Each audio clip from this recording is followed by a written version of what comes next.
தமிழகத்தில் இடியுடன் கூடிய அடைமழை பொறுத்தவரைக்கும் உறுதியாகி இருக்கிறது. எந்தெந்த மாவட்டத்தில் இந்த மழை பதிவாகும் என்பது குறித்து மிக தெளிவாக நம்ம பார்க்கலாம். கடந்த ஏப்ரல் 5 மற்றும் 6ஆம் தேதியே நம்ம மழை தேதிகள் நம்ம கொடுத்திருந்தோம். அவ்வளவுதான். அந்த தேதிகளோட மழை பொழிவுகள் பெரும்பாலான மாவட்டங்கள்ல முடிவடைந்து விட்டது. அதுக்கடுத்து இந்த 7ஆம் தேதி, 8ஆம் தேதி, 9, 10, 11 போன்ற இந்த நாட்கள் முழுவதுமாக பகுதியான மழை பொழிவு ஒரு 5 அல்லது 4 மாவட்டங்களில் மட்டுமே மழை வாய்ப்புகள் எதிர்பார்க்கப்படுது. அது எங்கெல்லாம் நமக்கு மழை பொழிவுகள் தீவிரமடையும், எந்தெந்த மாவட்டங்களில் கணிசமாக நமக்கு மழை வாய்ப்புகள் அதிகரிக்கும், வெயிலுடைய தாக்கத்தில் ஏதாவது மாற்றங்கள் ஏற்படுமா, அதாவது வெயிலின் தாக்கம் பகல் நேரங்களில் குறையுமா அப்படிங்கிறதையும் நிச்சயமாக இந்த வானிலை அறிக்கையில் நம்ம பார்த்து பயன்பெறலாம். நீங்கள் ஒன்றே ஒன்று பண்ணுங்கள், மறக்காமல் லைக் பண்ணுங்கள், சப்ஸ்கிரைப் பண்ணி தொடர்ந்து சப்போர்ட் பண்ணுங்கள், துல்லியமான வானிலை அறிக்கை பெற்றுக்கொள்ளுங்க. இனி வரப்போகிற நாட்களிலும் கணிசமாக தமிழகத்தில் மழை அப்படியே முற்றிலுமாலாம் நின்றுலாம் போயிடாது. கண்டிப்பாக ஏதாவது ஒரு சில மாவட்டங்களில் மழை பதிவாகிட்டே தான் இருக்கும். அது எந்தெந்த மாவட்டங்கள் அப்படிங்கிறது தான் தினந்தோறும் உங்களுக்கு வானிலை அறிக்கையில் நம்ம தெரியப்படுத்திக்கிட்டு இருக்கிறோம். ஆகவே கடைசி வரைக்கும் வானிலை அறிக்கை கேட்டு நீங்கள் பயன்பெறுங்க. மறக்காமல் லைக் பட்டன் கொஞ்சம் கிளிக் பண்ணுங்கள். சப்ஸ்கிரைப் பண்ணாதவங்க சப்ஸ்கிரைப் பண்ணி சப்போர்ட் பண்ணுங்கள். நண்பர்கள் உறவினர்கள் தெரியப்படுத்த மறக்காமல் ஷேர் பண்ணுங்கள், அவங்களும் பார்த்து பயன்பெறட்டும். தமிழகத்தில் பல்வேறு மாவட்டங்களில் பகல் நேரங்களில் கடும் வெயில் தீவிரமாகி வரும் நிலையில் மீண்டும் பரவலாக கனமழை பொறுத்தவரை மாலை நேரங்களிலோ அல்லது இரவு நேரங்களிலோ கணிசமாக நம்ம எதிர்பார்க்கலாம். மழையே பெய்யாமலாம் நமக்கு எங்கேயும் போயிடாதுங்க. கண்டிப்பாக நமக்கு மழை வரும். குறிப்பாக வட தமிழக கடலோர பகுதிகளுக்கு பரவலாக கனமழை பொறுத்த வரைக்கும் நம்ம எதிர்பார்க்கிறோம். ஏற்கனவே நம்ம சொல்லியிருந்தோம் எதனால் இந்த மழை பொழிவுகள் தொடர்ந்து பதிவாகிட்டு இருக்குன்னு. இந்த மழை பொழிவுக்கு அப்புறம் என்ன நடக்கும் அப்படிங்கிறதையும் நம்ம கடந்த வானிலை அறிக்கையில் மிக தெளிவுபடுத்தி நம்ம சொல்லியிருந்தோம். அப்போது நமக்கு இனி வருகிற நாட்களில் பகல் நேர வெப்பநிலை பொறுத்த வரைக்கும் ஒரு பக்கம் தீவிரமாகிட்டே இருக்கும், மறுபக்கம் கனமழைக்கான வாய்ப்புகளும் தமிழகத்தில் தொடர்ந்து பதிவாகும் அப்படிங்கிறதுல மாற்றம் இல்லை. முதலாவதாக நம்ம பார்க்க போகிறது வட தமிழக கடலோரம் மற்றும் டெல்டா மாவட்டங்கள்.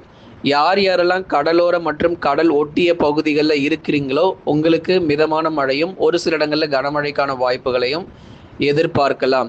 சென்னை, திருவள்ளூர், காஞ்சிபுரம் மற்றும் செங்கல்பட்டு மாவட்டங்களில் யார் யாரெல்லாம் கடலோர பகுதிகளில் ஒட்டி இருக்கீங்களோ உங்களுக்கு சில சமயங்களில் மிதமான மழையும் ஓரிரு இடங்களில் கனமழைக்கான வாய்ப்புகள் இருக்கும்.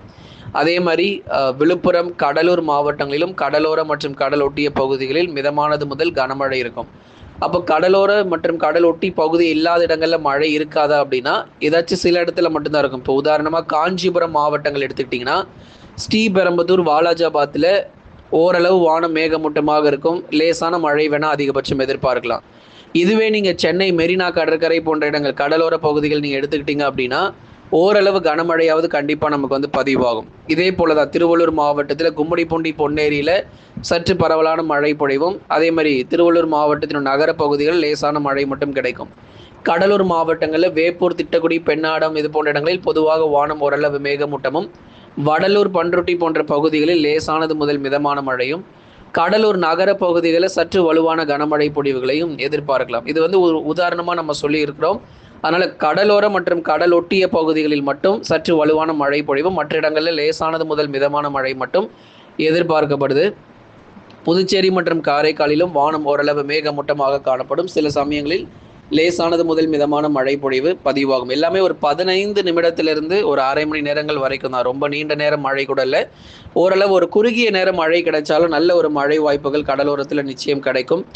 அடுத்ததாக வட தமிழக கடலோர மாவட்டங்கள் எல்லா பகுதிகளும் நம்ம பார்த்தோம். சென்னை முதல் கடலூர் வரை இருக்கக்கூடிய பகுதிகளில் சில இடங்களில் லேசான மற்றும் மிதமான மழை வாய்ப்புகள் எதிர்பார்க்கப்படுது. அடுத்ததாக டெல்டா மாவட்டங்கள்.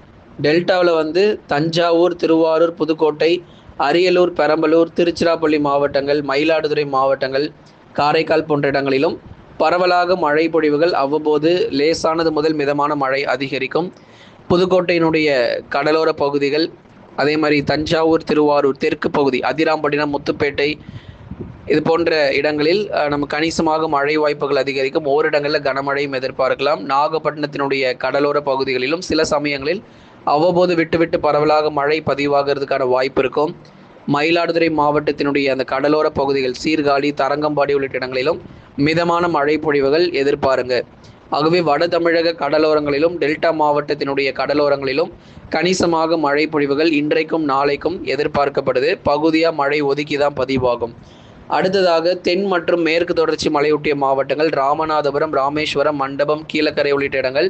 அதே மாதிரி தூத்துக்குடி மாவட்டத்தினுடைய கடலோர பகுதிகள் திருச்செந்தூர், கோயில்பட்டி, நாசிரியத்து, குறும்பூர் போன்ற இடங்களில் வானம் ஓரளவு மேகமூட்டமாகவும் மாலை நேரங்கள் மற்றும் இரவு நேரங்களில் மேகக்கூட்டங்கள் வருகிறத நம்ம பார்க்க முடியும். சில இடங்களில் அப்படியே பகுதியாக ஒரு லேசான மற்றும் மிதமான மழை பொழிவு ராமநாதபுரம், தூத்துக்குடி மற்றும் திருநெல்வேலி மாவட்டங்களில் பதிவாக வாய்ப்புகள் இருக்குது. மதுரை, திண்டுக்கல், விருதுநகர், சிவகங்கையில் பொதுவாக வானம் மேகமூட்டமும் ஏதாச்சும் சில பகுதிகளில் வேணால் சாரல் மழை பெய்யலாம். மற்றபடி பெரிதளவில் மழை வாய்ப்புகள் எதிர்பார்க்க முடியாது. ஏன்னா நம்ம கொடுத்த தேதிகள் ஏற்கனவே முடிஞ்சிருச்சு. 5 மற்றும் 6ஆம் தேதி மட்டும்தான் நம்ம மழை தேதிகளாக, அதாவது பெரும்பாலான மாவட்டங்களில் எப்பொழுது மழை கிடைக்கும் அப்படிங்கிற கேள்விகளுக்கு பதிலாக நம்ம கடந்த வானிலை அறிக்கையில் 5 மற்றும் 6ஆம் தேதி நம்ம தெளிவுபடுத்தி சொல்லியிருந்தோம். இப்போ இதுக்கு அடுத்து இனி வருகிற நாட்களில் நமக்கு எப்பொழுது கனமழை பதிவாகும்னா ஏப்ரல் இறுதியில் தான் நிறைய மாவட்டங்களில் மழை பதிவாகிறதுக்கான வாய்ப்புகள் இருக்கும். ஏன்னா அடுத்த சுற்று கனமழை எப்போ இருக்குங்கிறது நிறைய பேர் ரொம்ப ஆவலாக கேட்டு வரீங்க. ஏப்ரல் 2வது வாரமும் 3வது வாரமும் வெயில் கொஞ்சம் அதிகமாக தான் இருக்கும். பகல் நேரங்களில் வெயில் வாட்டி வதைக்கும். ஏப்ரல் இறுதி மற்றும் மே முதல் வாரங்களில் மீண்டும் தமிழகத்தில் நல்ல ஒரு மழை பொழிவுகள் எதிர்பார்க்கப்படுகிறது.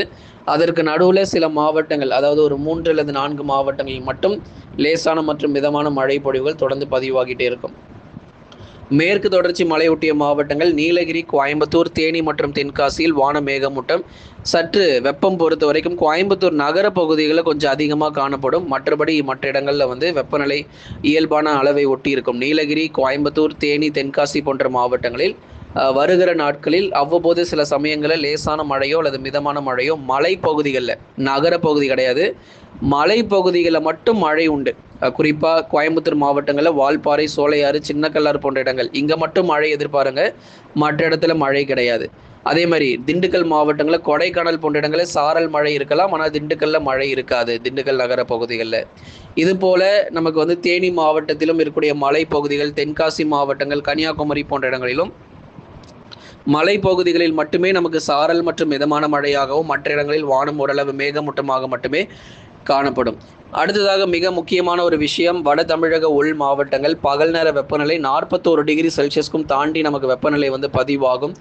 பகல் நேரங்களில் வெயிலின் தாக்கம் அதிகரித்து காணப்படும். வேலூர், திருப்பத்தூர், ராணிப்பேட்டை, திருவண்ணாமலை போன்ற இடங்களிலும் பெரும்பாலான பகுதிகளில் பகல் நேர வெப்பநிலை சற்று தீவிரமடைந்து காணப்படும். சில இடங்களில் மிதமான மழையானது பதிவானாலும் குறிப்பாக வேலூர், திருப்பத்தூர், ராணிப்பேட்டை, திருவண்ணாமலை, கிருஷ்ணகிரி, தருமபுரி, சேலம், நாமக்கல், கரூர், திருப்பூர், ஈரோடு என பெரும்பாலான பகுதிகள் வட தமிழக உள் மாவட்டத்தில் அநேக இடங்களில் பகல் நேர வெப்பநிலை பொறுத்த வரைக்கும் 41 டிகிரி செல்சியஸையும் தாண்டி பதிவாகும். அதனால வெப்ப அலை பொறுத்த வரைக்கும் இனி வருகிற நாட்களில் உள் மாவட்டங்களில் வீசுவதற்கான வாய்ப்பு இருக்கு.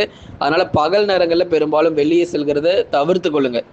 அதிகரிக்கும் வெப்பநிலை வட தமிழக உள் மாவட்டத்தில் கடும் வெப்பம் பொறுத்த வரைக்கும் 41 டிகிரி செல்சியஸ் வரைக்கும் தீவிரமாகிறதுக்கான வாய்ப்பாக இருக்கும். அதனால தொடர்ந்து உஷாராக இருந்துக்கோங்க. மழை பொழிவு அவ்வப்போது லேசான மற்றும் மிதமான மழை பகுதியாக தான் இருக்கும். ஏன்னா இது கோடை மழை, மாவட்டம் முழுவதும் நம்ம மழை எதிர்பார்க்க முடியாது. ஏதாச்சும் சில இடத்துல தான் எதிர்பார்க்க முடியும். எப்போ நமக்கு தென்மேற்கு பருவமழை தொடங்குதோ அப்போ தான் தமிழ்நாடு முழுவதுமாக பெரும்பாலான பகுதிகளில் மழை பொழிவுகள் ரொம்ப தீவிரமாக பதிவாகும். மேற்கு தொடர்ச்சியிலையும் மிக கனமழை கொட்டி தீர்க்கும். அதனால் மே இறுதி மற்றும் ஜூன் முதல் வாரங்களில் தென்மேற்கு பருவமழை தொடங்கலாம் என்ற எதிர்பார்ப்பு இருக்குது. தொடர்ந்து காத்திருப்போம். இனி வருகிற நாட்கள் மழை பொழிவுகள் எப்படி இருக்கும் அப்படிங்கிற அறிவிப்புகள் நிச்சயம் உங்களுக்கு வெளியாகும். லைக் பண்ணுங்கள், மறக்காமல் சப்ஸ்கிரைப் பண்ணி தொடர்ந்து சப்போர்ட் பண்ணுங்கள்.